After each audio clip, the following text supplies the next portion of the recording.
Lioka toko faha 110. Fampianarana momba ny vavaka.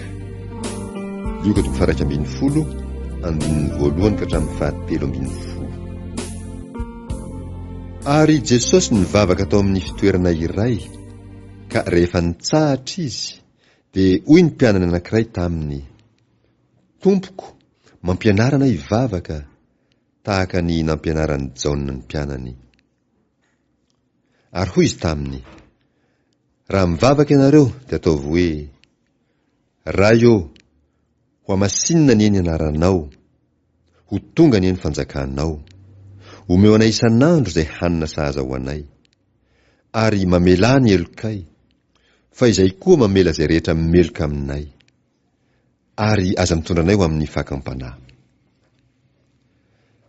Ary hoy Jesosy taminy: iza moa aminareo no manana sakaiza izay ankeo aminy mamatinalina ka manao aminy hoe: ry sakaiza ampisambory mofo 3 aho, fa ny sakaizako nandeha tamin'ny nalehany dia tonga tsy amiko ka tsy misy ahafahako azy.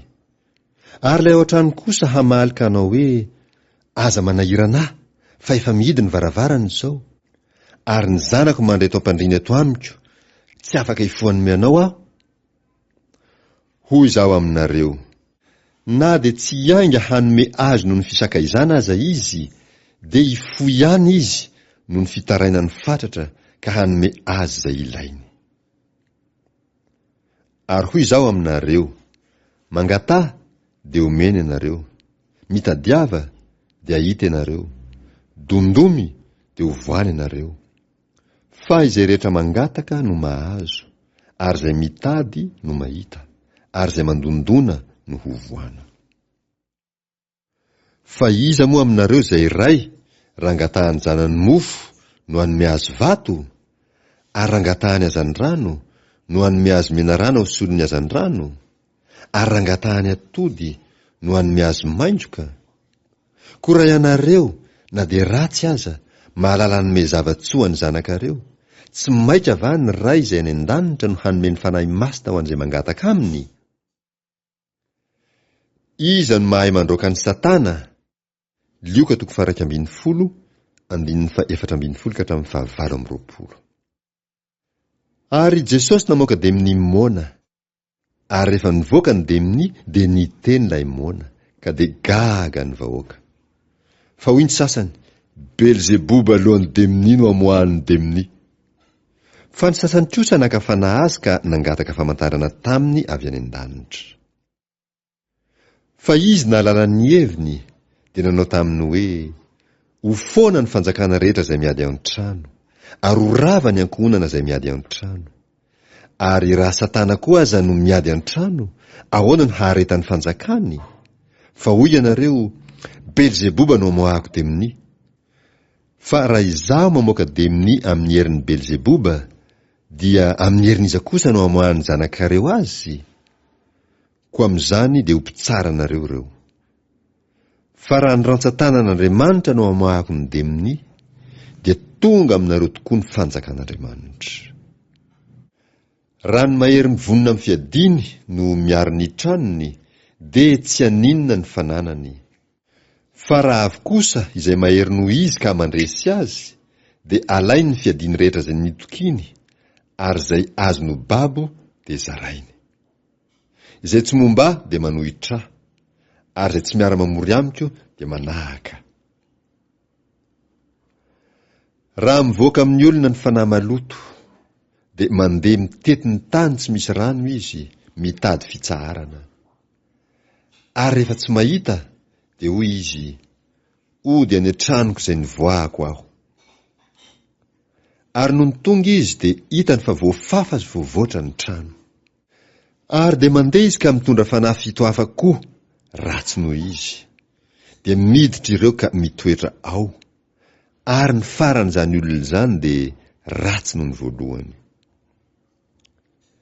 Ary raha nilaza izany Jesosy, dia nisy vehivavy anankiray teo amin'ny vahoaka niantsoka nanao taminy hoe: sambatra ny kibo izay nitondranao sy ny nono izay ninononao.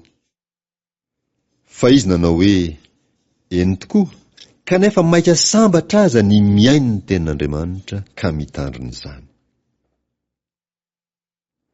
Famantarana ny amin'ny Jona. Lioka 2:10, 7:20-20.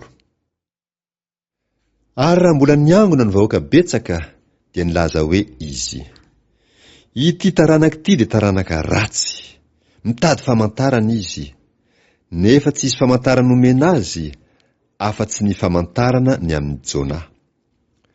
Fa tahaka ny Jona izay famantarana tamin'ny Ninivita, dia ho toy izany koa ny zanak'olona amin'ity taranaka ity. Ny mpanjaka vavy avy tany atsimo dia hiara-mitsangana amin'ny lehilahy amin'ity taranaka ity amin'ny andro fitsarana ka hanameloka azy. Fa avy tany amin'ny faran'ny tany izy hiaino ny fahendren'i Solomona. Nefa indro misy lehibe no Solomona eto.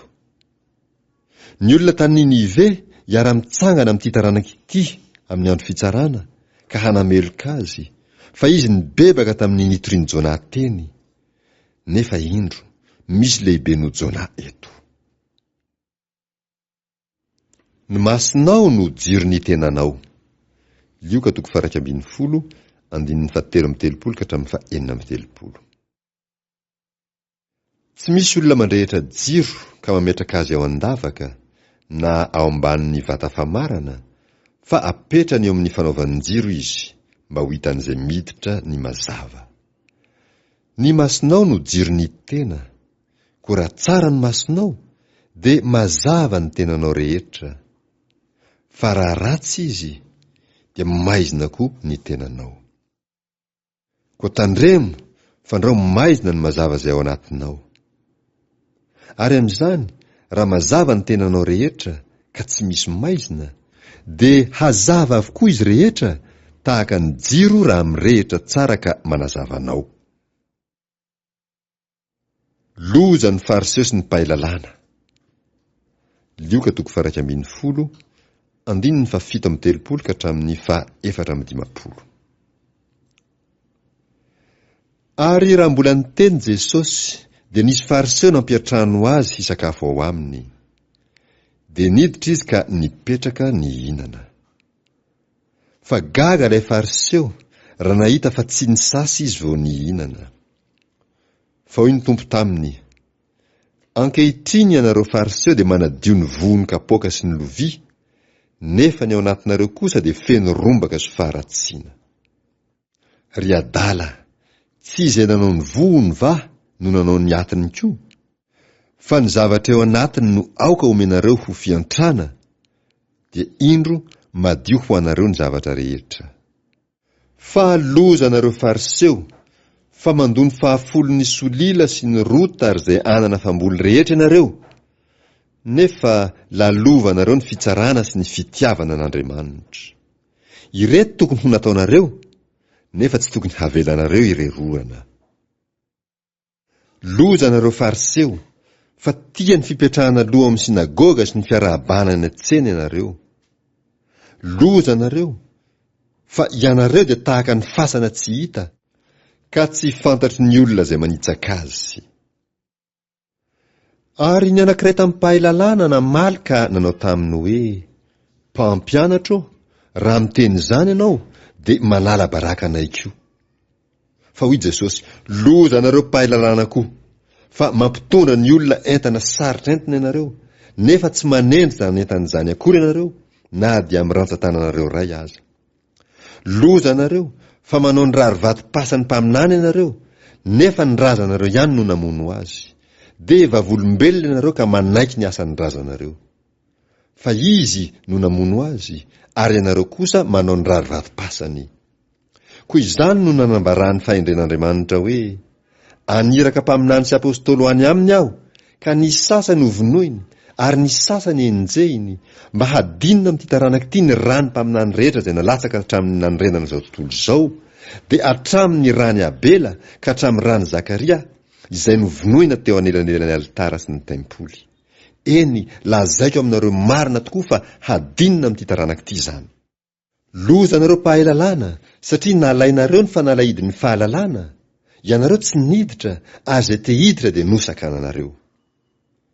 Ary raha niala teo izy dia notereny mpanoradalàna sy ny fariseho fatratra sady nadina dininy zavatra maro. Dia niendry azy izy ireo hamandriany azy tamin'ny teny naloky ny vavany.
Ana